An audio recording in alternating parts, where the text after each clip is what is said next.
Genocide denial is the attempt to deny or minimize statements of the scale and severity of an incidence of genocide. This denial of genocide is usually considered a form of illegitimate historical revisionism.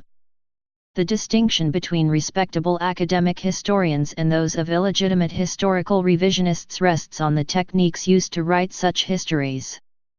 Accuracy and revision are central to historical scholarship. As in any academic discipline, historians' papers are submitted to peer review. Instead of submitting their work to the challenges of peer review, illegitimate revisionists rewrite history to support an agenda, often political, using any number of techniques and rhetorical fallacies to obtain their results. The European Commission proposed a European Union-wide anti-racism law in 2001, which included an offence of genocide denial, but European Union states failed to agree on the balance between prohibiting racism and freedom of expression. After 6 years of wrangling, a watered-down compromise was reached in 2007, giving states freedom to implement the legislation as they saw fit. Writing on genocide denial in general, Gregory H. Stanton, formerly of the U.S. State Department and the founder of Genocide Watch, lists denial as the final stage of genocide development. Denial is the 8th stage that always follows a genocide.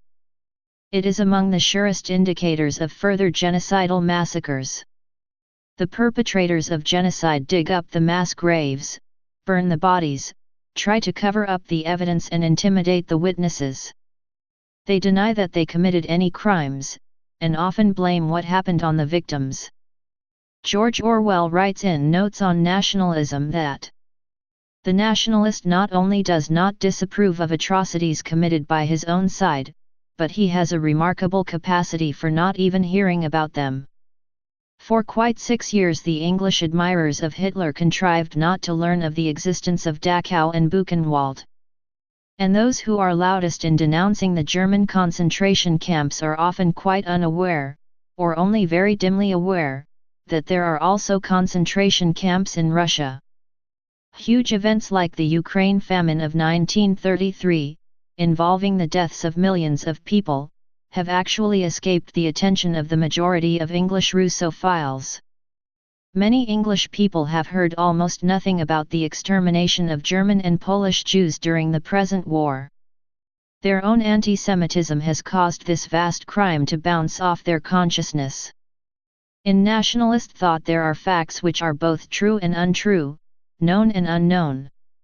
A known fact may be so unbearable that it is habitually pushed aside and not allowed to enter into logical processes, or on the other hand it may enter into every calculation and yet never be admitted as a fact, even in one's own mind. Israel Charny, executive director of the Institute on the Holocaust and Genocide in Israel, describes genocide denial by putting it into the following categories. 1. Innocence and self-righteousness. The respondents claim that they only intend to ascertain the truth. Moreover, they do not believe that human beings could have been so evil as the descriptions of the genocide imply. Furthermore, even if many deaths took place a long time ago, it is important to put them aside now and forgive and forget. 2. Scientificism in the service of confusion.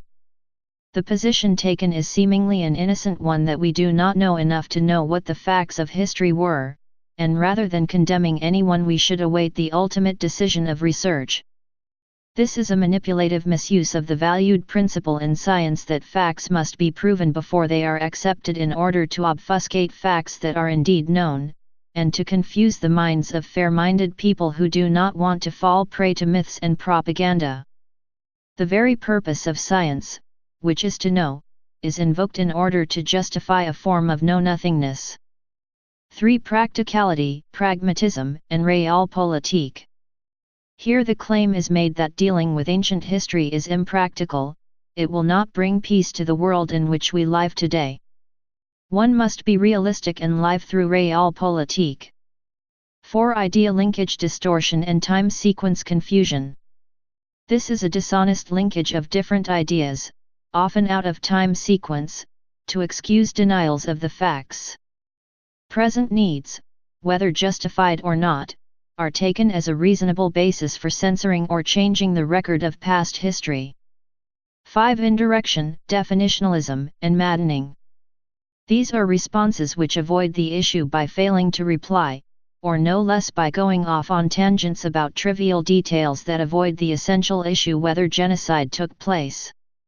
The avoidance can also be done in a seductive manner of acknowledging that the issue should be discussed, but then it never is. Notable genocide denials by individuals and non-government organizations.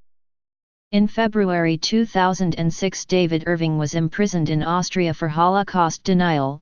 He served 13 months in prison before being released on probation. Bernard Lewis was fined £1 by a French court for denying the Armenian genocide in a November 1993 Le Monde article. David Campbell has written of the now-defunct British magazine Living Marxism that LM's intentions are clear from the way they have sought to publicize accounts of contemporary atrocities which suggest they were certainly not genocidal, as in the case of Rwanda, and perhaps did not even occur, as in the case of the murder of nearly 8,000 at Srebrenica. Chris McGreal, writing in The Guardian on March 20, 2000, stated that Fiona Fox, writing under a pseudonym, had contributed an article to Living Marxism which was part of a campaign by Living Marxism that denied that the event which occurred in Rwanda was a genocide. Scott Jaskic has stated that Justin McCarthy is one of 2 scholars most active on promoting the view that no genocide took place. He was one of 4 scholars who participated in a controversial debate hosted by PBS about the genocide. Shimon Peres, foreign minister and later president of Israel, was quoted in 2001 as having said, "We reject attempts to create a similarity between the Holocaust and the Armenian allegations. Nothing similar to the Holocaust occurred. It is a tragedy what the Armenians went through, but not a genocide."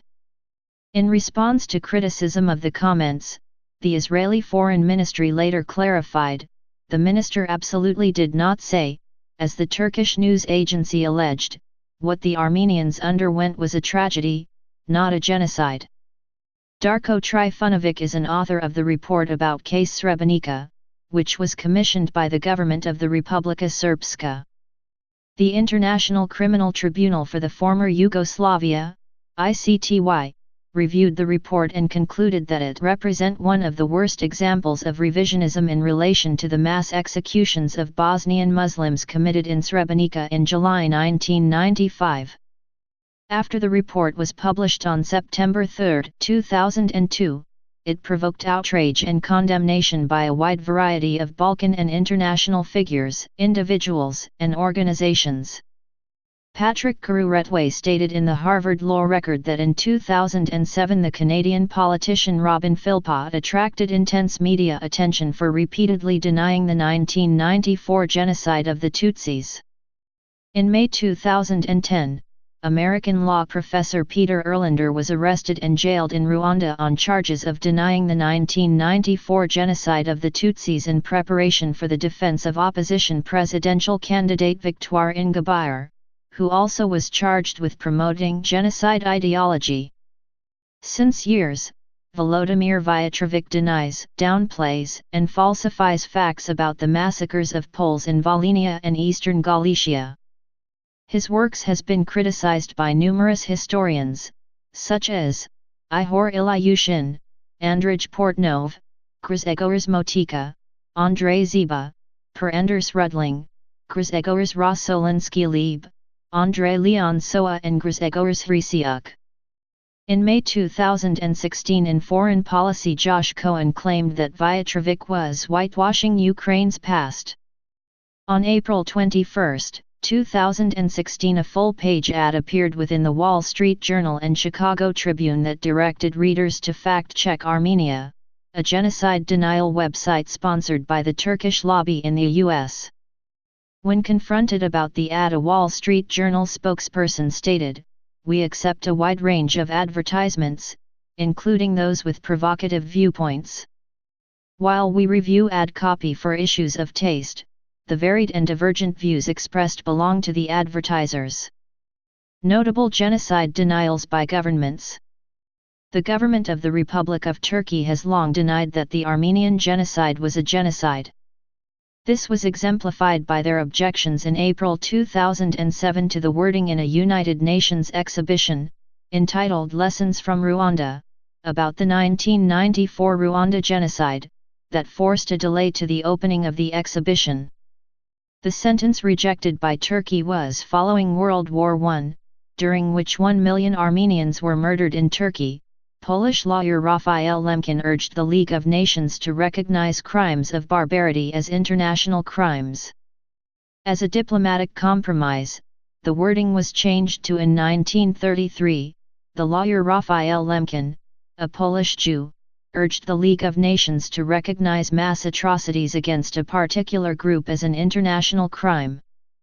He cited mass killings of Armenians in the Ottoman Empire in World War I and other mass killings in history. He was ignored. The exhibition opened on May 1, 2007, 3 weeks later than planned. According to Sonja Biserko, president of the Helsinki Committee for Human Rights in Serbia, and Adina Basirevic, the Faculty of Criminology and Security Studies of the University of Sarajevo, denial of the Srebrenica genocide takes many forms. The methods range from the brutal to the deceitful. Denial is present most strongly in political discourse, in the media, in the sphere of law, and in the educational system. The government of Pakistan continues to deny that the 1971 Bangladesh atrocities took place under Pakistan's rule of Bangladesh, East Pakistan, during the Bangladesh Liberation War of 1971. They typically accuse Pakistani reporters, such as Anthony Mascarenhas, who reported on the genocide, of being enemy agents. According to Donald W. Beekler, professor of political science at Ithaca College, the government of Pakistan explicitly denied that there was genocide. By their refusal to characterize the mass killings as genocide or to condemn and restrain the Pakistani government, the US and Chinese governments implied that they did not consider it so.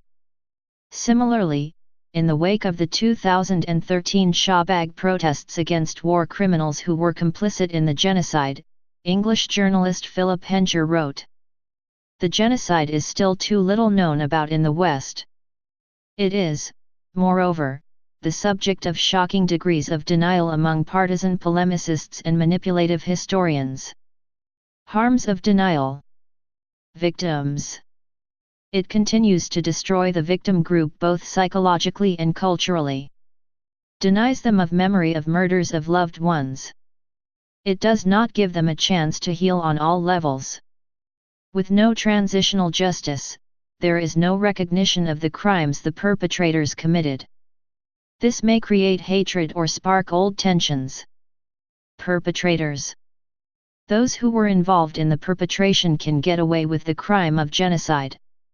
E.g. Ottoman courts-martial of 1918 to 1920. Studies by genocide scholars have shown that denial of a past genocide is one of the indicators of future ones. The deniers within the country are 3 times more likely to help commit the crimes. In many countries where the government denies genocide, e.g. Turkey, education on this event is non-existent, or the children are told it is a myth. Writings on the truth of the event result in the persecution of the author and publisher. Please subscribe and thanks for watching.